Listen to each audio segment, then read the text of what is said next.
Hi friends, welcome to Rani's kitchen. ഇന്ന് നമുക്ക് തലേ ദിവസത്തെ ബാക്കി വന്ന ചോറ് കൊണ്ട് നല്ല സോഫ്റ്റ് ആയിട്ടുള്ള ഇടിയപ്പം എങ്ങനെ തയ്യാറാക്കി എടുക്കാം നോക്കാം. അരിമാവിൽ ചൂടുവെള്ളം ഒഴിച്ച് കുഴയ്ക്കാതെ തന്നെ വളരെ പെട്ടെന്ന് തന്നെ നമുക്ക് ഈ ഇടിയപ്പം ഉണ്ടാക്കിയെടുക്കാനായിട്ട് പറ്റും.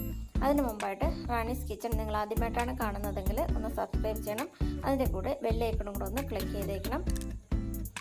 ഇനി നമുക്ക് പെട്ടെന്ന് തന്നെ ചോറ് കൊണ്ട് ഇടിയപ്പം ഉണ്ടാക്കാം. അതിനായിട്ട് ഞാനിവിടെ 2 കപ്പ് ചോറെടുത്ത് വെച്ചിട്ടുണ്ട്. നമുക്ക് എത്ര ഇടിയപ്പം വേണമോ അതിനനുസരിച്ച് വേണം ചോറും അരിപ്പൊടിയും ഒക്കെ എടുക്കാൻ. ഞാൻ ഈ ഒരു പാത്രത്തിലാണ് ചോറ് എടുത്തിട്ടുള്ളത്. ഇനി നമുക്ക് ഈ ചോറൊന്ന് അരച്ചെടുക്കണം. അതിനായിട്ട് മിക്സിയുടെ ജാറിലേക്ക് ഇട്ട് കൊടുക്കാം. ഞാനിപ്പോൾ ചമ്പാവരിയുടെ ചോറാണ് എടുത്തിട്ടുള്ളത്. വെള്ള അരിയുടെ ചോറാണെങ്കിൽ കുറച്ചുകൂടെ നല്ലതായിരിക്കും. ഇടിയപ്പം നല്ല വെള്ള കളറായിരിക്കും.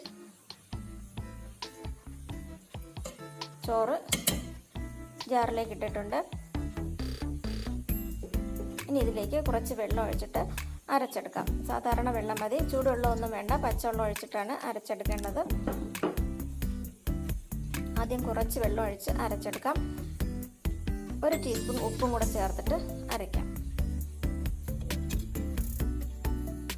ഇതിപ്പോൾ അരഞ്ഞിട്ടില്ല, നല്ല തരിയായിട്ട് ഇരിപ്പുണ്ട്. കുറച്ചുകൂടി വെള്ളം ഒഴിച്ചിട്ട് നല്ല പോലെ അരച്ചെടുക്കണം. ഒട്ടും തന്നെ തരിയില്ലാതെ വേണം അരച്ചെടുക്കാൻ.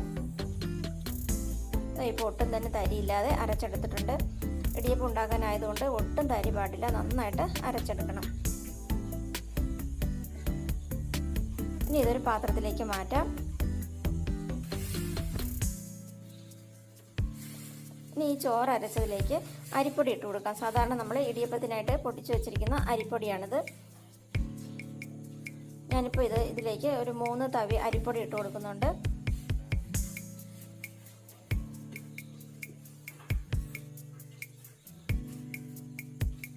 അരിപ്പൊടി ഇട്ടിട്ട് നന്നായിട്ടൊന്ന് കുഴച്ചെടുക്കാം.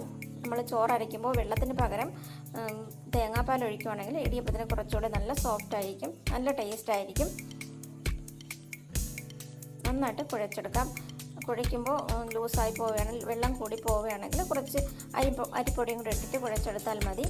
ഞാനിപ്പോൾ നന്നായിട്ട് കുഴച്ചെടുത്ത് വെച്ചിട്ടുണ്ട്. ഇടിയപ്പത്തിന് സാധാരണ നമ്മൾ ഇടിയപ്പത്തിന് കുഴയ്ക്കുന്നത് പോലെ കുഴച്ചെടുത്ത് വെച്ചിട്ടുണ്ട്. ഇനി ഇത് സേവാനാഴിയിലേക്ക് ഇട്ട് കൊടുക്കാം.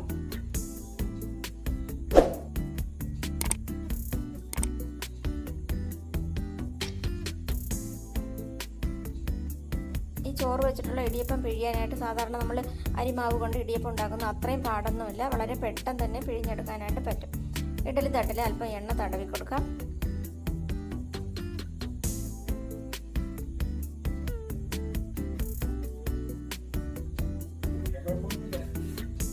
കുറച്ച് തേങ്ങ ഇട്ട് കൊടുക്കാം.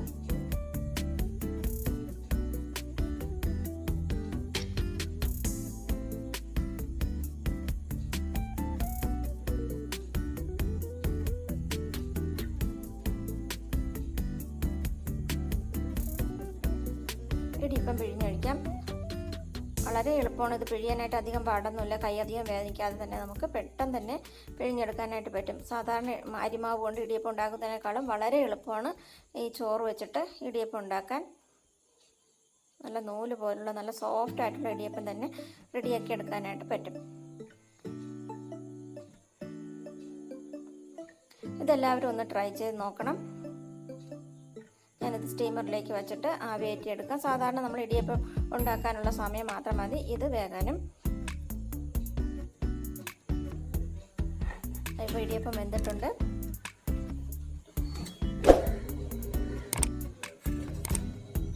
നല്ല സോഫ്റ്റ് ആയിട്ടുള്ള ഇടിയപ്പം റെഡി ആയിട്ടുണ്ട്. ഈ വീഡിയോ ഇഷ്ടമാവുകയാണെങ്കിൽ ലൈക്ക് ചെയ്യാനും ഷെയർ ചെയ്യാനും മറക്കരുത്. അതുപോലെ സബ്സ്ക്രൈബ് ചെയ്യണം.